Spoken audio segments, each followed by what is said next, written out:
Hey everyone, it's been a long time since I last posted the video. We are changing that right now.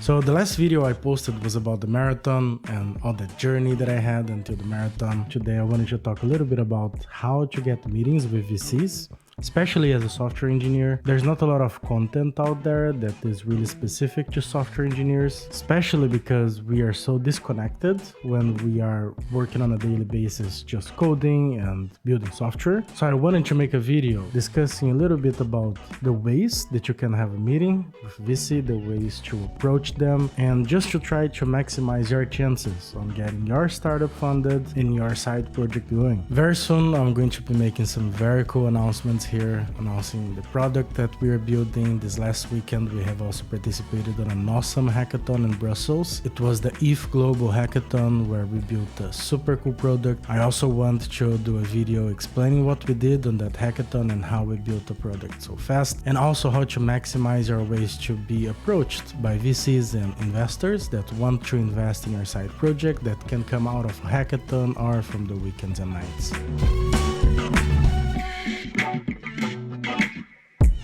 So, all right, let's talk about how to get meetings with VCs. So I actually have been asked this question quite a lot by other peers and colleagues that are also software engineers building their own side projects. And to be honest, before I started building my own startup and my own projects, I also had the same question before. There's a very important thing here that you need to think about when you are starting that side project or startup, which is realizing if you want to go to the VC path and VC route, or if you want to bootstrap it, be an indie hacker, and try to build it without any external capital. That's a very valid route, and highly suggest that route if you don't need the external capital for the project or the product that you are building. But if you are building something big that needs capital, needs investment, and well, you will need investors, you will need to talk with VCs, and you will need to raise that capital for your startup. There's a couple different ways to do that, and definitely it is a numbers game. So I want to help you today understand the best approaches that you can have to reach out to VCs and investors and how to successfully schedule a meeting with them. Hopefully it will be useful for you and for your own journey. And please share if this video helped you in any way. Contact me on Twitter, on LinkedIn, or whatever. I would be super glad to know that I helped one of you guys with that. Alright, so the first thing that we actually need to differentiate here is that there are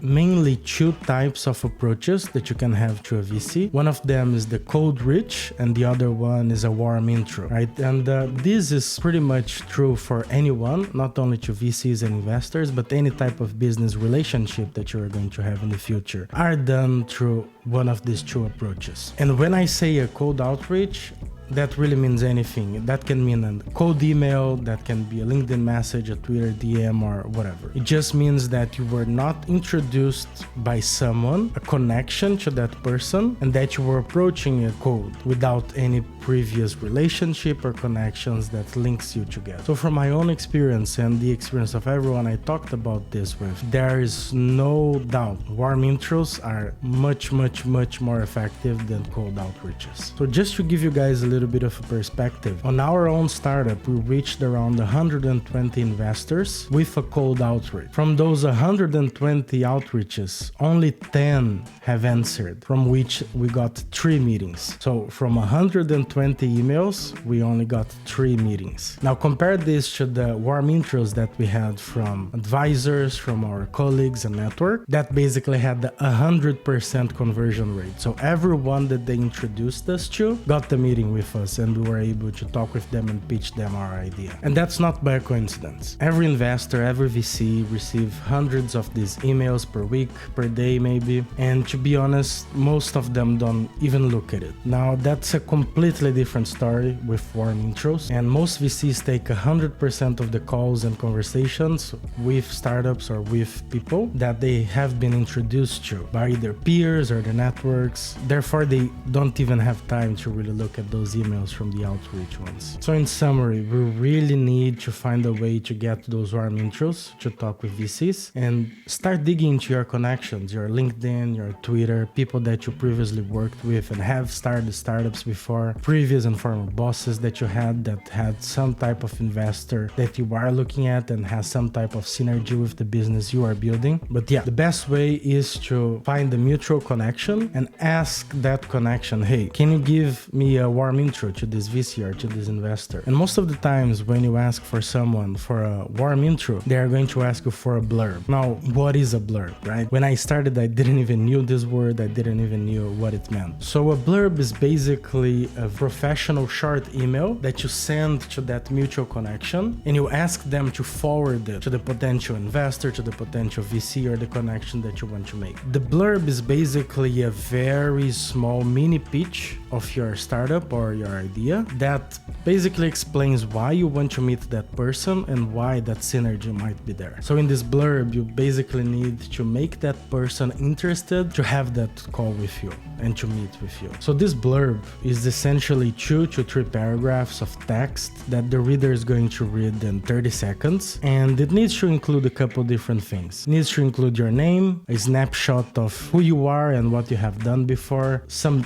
big career wins maybe, links to relevant posts in social media or articles, and a clear call to action of what you want to get out of that connection. So a great example of a blurb would be something like, hi, great catching up with you last week. Following up is the pitch deck for our startup XYZ. Company continues its rapid growth. Below is a brief summary. So this company provides this and that by creating this and that.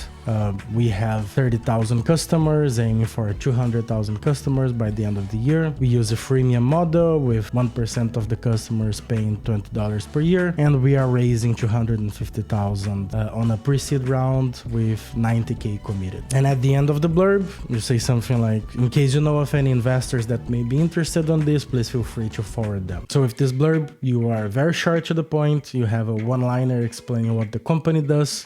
You put them on bullet points, a clear call to action of how much you are raising, what you are looking for, and a clear text that you ask for the person to forward this email to investors. And yeah, that's a great way to craft a blurb, and you are able to then send this up to any of your connections that you think have those mutual peers that you might be interested in, and hopefully you get the warm intros that you need. Another way to get warm intros, which is quite common and well spread, is to join an accelerator or an incubator. Normally these accelerators have some type of demo day at the end of the program and cohort where you are going to be able to connect with other peers, connect with investors, and normally at this demo day you are already going to be able to present and to pitch to maybe hundreds of investors that are going to be seeing those pitches, and they are going to be contacting you instead of the opposite way. So it's a very effective way to actually reach out to those investors and already get qualified leads, but you need to go through that whole process of the accelerator and go through their program, of course. Now there's this last tip that I wanted to share, which is quite nice and I found out to be quite useful. It's a bit of a workaround and a hack that I found, but it works very well, and I tested this personally and it works amazingly. So probably you already seen on LinkedIn that some people, especially founders, have this stealth startup on their profile, and that's not for coincidence. Actually, a bunch of VCs and fund managers have bots and automatic alerts on LinkedIn to check for people that have stealth startup on their profile and automatically reach out to them to know what they are working with. So yeah, that's a great way to actually get the other way around and get reached by VCs and funds. Just be careful if your employer is aware of your situation and that you are building a side project or a startup and knows about it. Of course, that information will be public, so make sure that you have a clearance to do that. So yeah, I hope that this video was useful to you. If you got any helpful tips from this video, let me know, please share. Very exciting news coming soon. We are going to be joining an accelerator very soon in August, and I will be sharing everything here. It's going to be awesome. And yeah, I hope to see you soon. Thank you again for watching. Bye bye.